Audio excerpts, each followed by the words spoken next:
The Indian Armed Forces of the Military Forces of the Republic of India. It consists of 3 professional uniformed services: the Indian Army, Indian Navy, and Indian Air Force. Additionally, the Indian Armed Forces are supported by 3 paramilitary organizations and various inter-service commands and institutions such as the Strategic Forces Command, the Andaman and Nicobar Command, and the Integrated Defence Staff.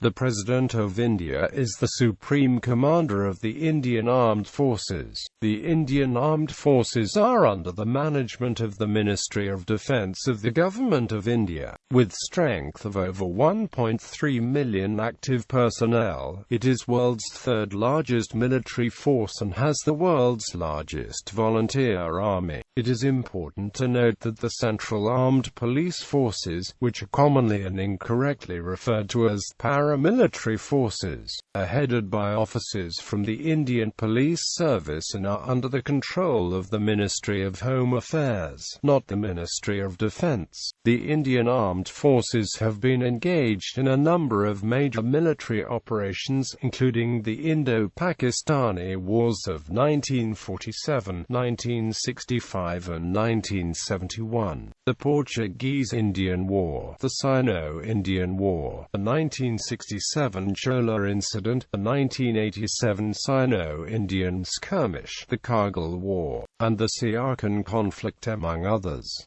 India honors its armed forces and military personnel annually on Armed Forces Flag Day, the 7th of December. Since 1962, the IAF has maintained close military relations with Russia, including cooperative development on programs such as the 5th-generation fighter aircraft and the multi-role transport aircraft. The Indian Armed Forces are steadily undergoing modernization, with investments in areas such as AFINSAS, missile defense system, and a nuclear triad. The Department of Defense Production of the Ministry of Defense is responsible for the indigenous production of equipment used by the Indian Armed Forces. It comprises the 41 Indian Ordnance Factories under control of the Ordnance Factories Board and 8 defense PSUs, namely HAL, BEL, BEML, BDL, MDL, GSL, GRSE and Midani. India was the largest importer of defense equipment in 2014, with Russia, Israel, France and the United States being the top foreign suppliers of military equipment. The Government of India has launched Make in India initiative to indigenize manufacturing and reduce dependence on imports, including defense imports and procurement. History. India has one of the longest military histories, dating back several millennia. The first reference of armies is found in the Vedas as well as the epics Ramayana and Mahabharata. Classical Indian texts on archery in particular, and martial arts in general, are known as Dhanurveda.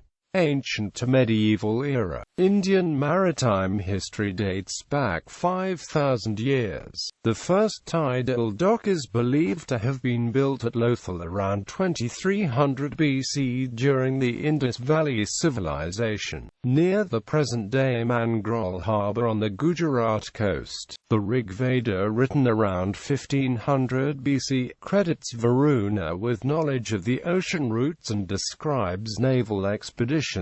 There is reference to the side wings of a vessel called Plava, which gives stability to the ship under storm conditions. Her compass, Matsya Yantra, was used for navigation in the 4th and 5th century AD. The earliest known reference to an organization devoted to ships in ancient India is to the Mauryan Empire from the 4th century BC. Powerful militaries included those of the Maurya, Satavahana, Chola, Vijayanagara, Mughal and Maratha empires. Emperor Chandragupta Maurya's mentor and advisor Chanakya's Arthashastra devotes a full chapter on the State Department of Waterways under Navajaksha. The term Navadvi Pantarigamanam appears in this book in addition to appearing in the Buddhist text Bodhayana Dharmasastra as the interpretation of the term Samudra Samyan. annum. Sea lanes between India and neighbouring lands were the usual form of trade for many centuries,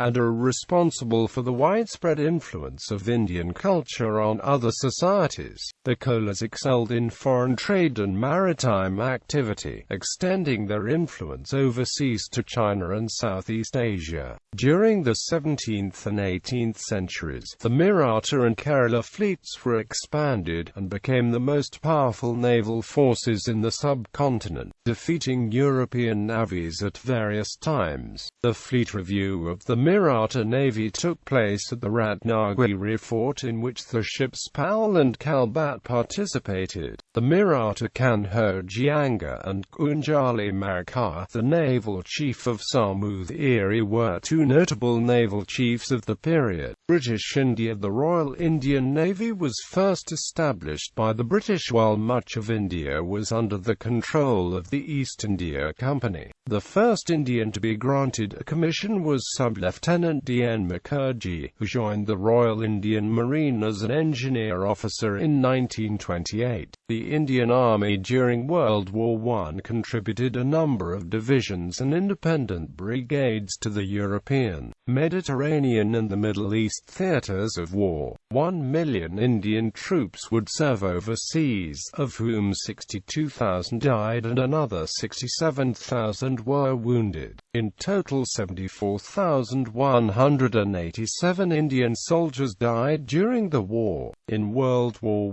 I, the Indian Army fought against the German Empire in German East Africa and on the Western Front. Indian divisions were also sent to Egypt, Gallipoli, and nearly 700,000 served in Mesopotamia against the Ottoman Empire. In World War II, the Indian Army began the war in 1939, numbering just under 200,000 men. By the end of the war it had become the largest volunteer army in history, rising to over 2.5 million men in August 1945.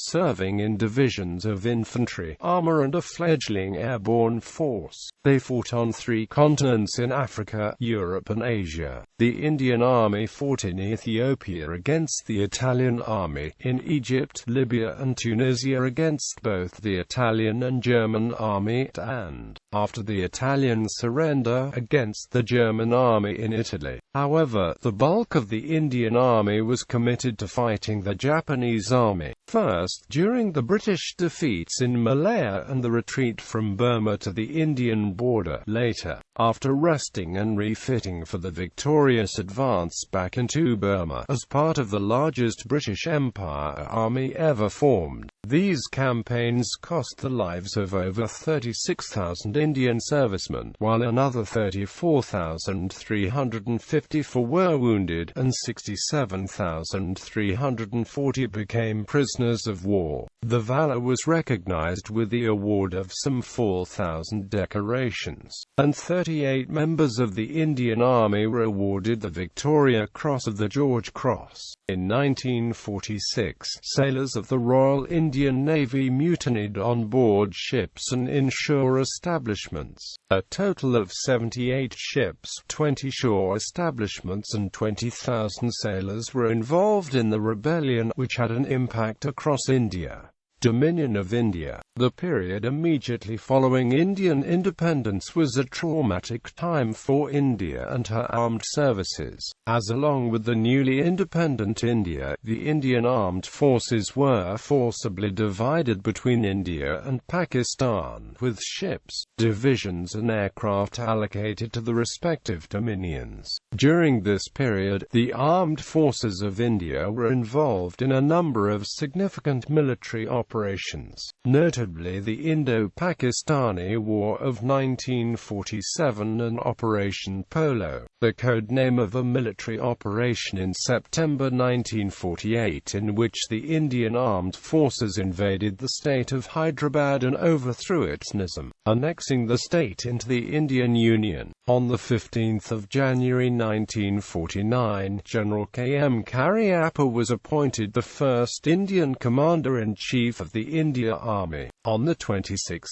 January 1950, India became a republic and all royal designations and affiliations were dropped. Republic of India. While India had become a republic, British officers seconded from the British Armed Forces continued to hold senior positions in the Indian Armed Forces into the early 1960s. On 1 April 1954, Air Marshal Subrata Mukherjee became the first Indian Commander-in-Chief of the Indian Air Force. Effective from 1 April 1955, a parliamentary act, the Commanders-in-Chief's Act, redesignated the office of Commander-in-Chief as the Chief of Staff of each respective branch. Not until 1958 would the last British Chief of Staff, that of the Indian Navy, be succeeded by an Indian on the 22nd of April of that year. Vice Admiral Ram Das Katari became the first Indian Chief of Naval Staff. The Chiefs of Staff of the Indian Air Force and the Indian Navy were upgraded to 4-star rank on par with the Chief of Army Staff in 1966 and 1968, respectively. In 1961, tension rose between India and Portugal over the Portuguese-occupied territory of Goa, which India claimed for itself, after Portuguese police cracked down violently on a peaceful, unarmed demonstration for union with India. The Indian government decided to invade and Operation Vijay was initiated. A lopsided air, sea, and ground campaign resulted in the speedy surrender of Portuguese forces. Within 36 hours, 451 years of Portuguese colonial rule was ended, and Goa was annexed by India. India fought 4 major wars with its neighbor Pakistan in 1947, 1965, 1971 and 1999, and with China in 1962. Indian victory over Pakistan in the 1971 war helped create the free country of Bangladesh. In the late 1970s and early 1980s, Pakistan began organizing tourist expeditions. The Siachen Glacier disputed territory with India. Irked by this development, in April 1984, India initiated successful Operation Meghdoot, during which it gained control over all of the Siachen Glacier. India has established control over all of the 70 kilometers long Siachen Glacier and all of its tributary glaciers, as well as the 3 main passes of the Saltoro Ridge immediately west of the glacier, Siala, Bilafondla, and Jongla. According to Time magazine, India gained more than 1,000 square miles of territory because of its military operations in Siachen. Pakistan tried in 1987 and in 1989 to retake the glacier but was unsuccessful. The conflict ended with Indian victory. Ceasefire. Since 2003, the Indian peacekeeping force carried out a mission in northern and eastern Sri Lanka in 1987 to 1990 to disarm the Tamil Tigers per the Indo-Sri Lanka Accord. It was a difficult battle for the Indian Army, which was not trained for an unconventional war. After losing approximately 1,200 in personnel and several T-72 tanks, India ultimately abandoned the mission in consultation with Sri Lankan government. In what was labeled as Operation Puan, the Indian Air Force flew about 70,000 sorties to and within Sri Lanka. The beginning of the 21st century saw reorientation for India in the global stage from a regional role in the subcontinent to a major role in the Indian Ocean region stretching from Gulf of Aden to the Malacca Strait. India's sphere of influence needs to encompass not just the South Asian subcontinent but also the northern Indian Ocean area. for the eastern seaboard of Africa in the west to the Malacca Straits in the east, and must include Iran, Afghanistan, the Central Asian republics, China and Myanmar. India's credibility as a regional power will be contingent upon institutional stability, economic development and military strength, including nuclear deterrence. The long stretches of disputed borders with China and Pakistan and sizable areas under their occupation continue to be major irritants, notwithstanding the peace processes underway with both countries. Current overview: the headquarters of the Indian Armed Forces is in New Delhi, the capital city of India. The President of India serves as the formal Supreme Commander of the Indian Armed Forces, while the de facto control lies with the executive headed by Prime Minister of India. The Ministry of Defence is the ministry charged with the responsibilities of countering insurgency and ensuring external security of India. General Dalbir Singh Suhag is the Chief of the Army Staff. Admiral Sunil Lanba is the Chief of the Naval Staff, and Air Chief Marshal Arip Raha is the Chief of the Air Staff. The Indian Armed Forces are split into different groups based on the region of operation. The Indian Army is administratively divided into 7 tactical commands, each under the control of different lieutenant generals. The Indian Air Force is divided into 5 operational and 2 functional commands. Each command is headed by an air officer commanding-in-chief with the rank of Air Marshal. The Indian Navy operates 3 commands. Each command is headed by a flag officer commanding-in-chief in the rank of Vice Admiral. There are 2 joint commands whose head can belong to any of the 3 services. These are the Strategic Forces Command and the Andaman and Nicobar Command. The lack of an overall military commander has helped keep the Indian Armed Forces under civilian control, and has prevented the rise of military dictatorships. The armed forces have 4 main tasks: to assert the territorial integrity of India, to defend the country if attacked by a foreign nation, to support the civil community in case of disasters, to participate in United Nations peacekeeping operations in consonance with India's commitment to the United Nations Charter. The Code of Conduct of the Indian Military is detailed in a semi-official book called Customs and Etiquette in the Services, written by retired Major General Ravi Arora, which details how Indian personnel are expected to conduct themselves generally. Arora is an executive editor of the Indian Military Review. The major deployments of the Indian Army constitute the border regions of India, particularly Jammu and Kashmir, Ladakh, and the northeast India, in order to engage in counterinsurgency and anti-terrorist operations. The major commitments of the Indian Navy constitute patrol missions, anti-piracy operations off the coast of Somalia, the Singapore-Indian Maritime bilateral exercise with the Republic of Singapore Navy in the Straits of Malacca, maintaining a military presence in Southeast Asia's waters, and joint exercises with other countries such as Brazil, South Africa, the United States and Japan, France, People's Republic of China, the Russian Navy, and others. In 2015-16, India allocated $40 billion to defense services, $10 billion to defense and another $10 billion to Home Ministry for paramilitary and CAPF forces.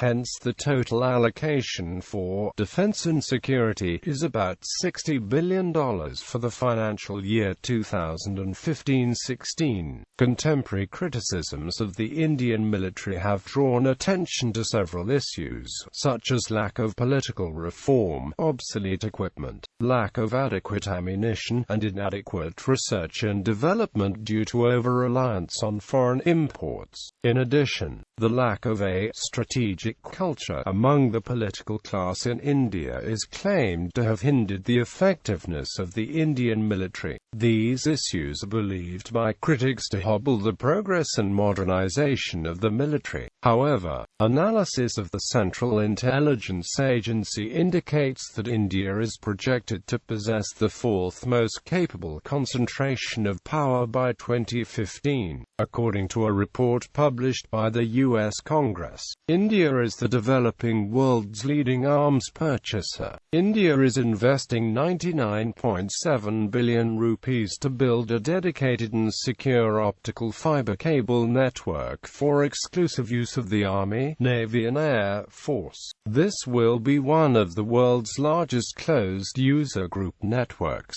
Personnel during 2010, the Indian Armed Forces has a reported strength of 1.3 million active personnel and 2.1 million reserve personnel. In addition, there are approximately 1.3 million paramilitary personnel, making it one of the world's largest military forces. A total of 1,567,390 ex-servicemen are registered with the Indian Army, majority of them hailing from Uttar Pradesh, Punjab, Haryana, Maharashtra, Kerala, Tamil Nadu, Rajasthan and Himachal Pradesh. Many of them are re-employed in various central government sectors. The highest wartime gallantry award given by the military of India is the Param Vir Chakra, followed by the Maha Vir Chakra and the Vir Chakra. Its peacetime equivalent is the Ashoka Chakra award. The highest decoration for meritorious service is the Param Vishisht Seva Medal. Recruitment and Training. The Indian Armed Forces have set up numerous military academies across India for training its personnel. Military schools, Sainik schools, and the Rashtriya Indian Military College were founded to broaden the recruitment base of the defence forces. The three branches of the Indian Armed Forces jointly operate several institutions such as the National Defence Academy, Defence Services Staff College, National Defence College and the College of Defence Management for training its officers. The Armed Forces Medical College at Pune is responsible for providing the entire pool of medical staff to the armed forces by giving them in-service training. Officer recruitment is through many military-related academies. Besides the Tri-Service National Defence Academy, Pune, the three services have their own training institutes for this purpose. These include the Indian Military Academy, Dehradun, Indian Naval Academy, Himala Air Force Academy, Hyderabad, Officers Training Academy at Chennai and Gaya. Other notable institutions are Army War College at MHOW, Madhya Pradesh, High Altitude Warfare School at Gulmarg, Jammu and Kashmir, Counter-Insurgency and Jungle Warfare School in Verente, Mizoram, College of Military Engineering in Pune. After being commissioned, these officers are posted and deputed. They are at the helm of affairs not only inside the nation but also abroad. The officers are appointed and removed only by the President of India. Overseas bases and relations. Farkhor Air Base is a military air base located near the town of Farkhor in Tajikistan, 130 kilometers southeast of the capital Dushanbe. It is operated by the Indian Air Force in collaboration with the Tajikistan Air Force. Farkhor is India's first and only military base outside its territory. There is some unconfirmed report of India building some assets at Aini Air Base in Tajikistan, although Tajik government has denied it. However, India had deployed its Army and Border Roads Organization personnel to upgrade Aini Air Base by extending its runway, constructing an air traffic control tower and perimeter fencing around the base. India will soon provide medium-lift choppers to Tajikistan and dedicate a hospital there as part of efforts to build on the strategic ties between the two countries against the backdrop of US-led troops preparing to pull out from Afghanistan in 2014.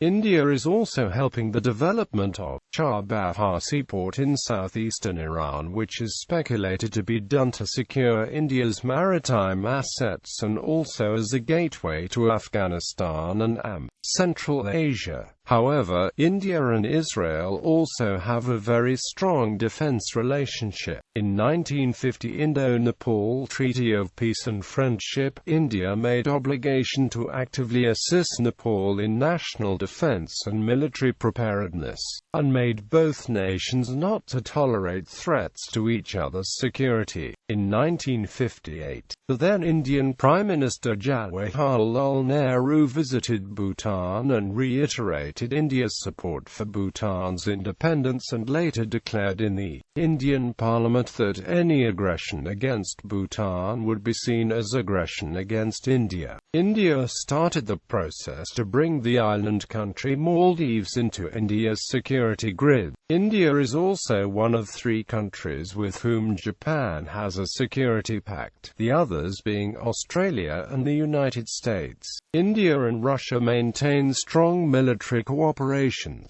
India has defense pacts with US focusing on from security to joint training to the joint development and manufacture of defense equipment and technology. In 1951, India and Burma signed a Treaty of Friendship in New Delhi. Article 2 of the treaty stipulated that there shall be everlasting peace and unalterable friendship between the 2 states, who shall ever strive to strengthen and develop further the cordial relations existing between the peoples of the 2 countries. India had signed a pact to develop ports in Myanmar and various bilateral issues, including economic cooperation, connectivity, security and energy. India has a comprehensive strategic partnership with UAE.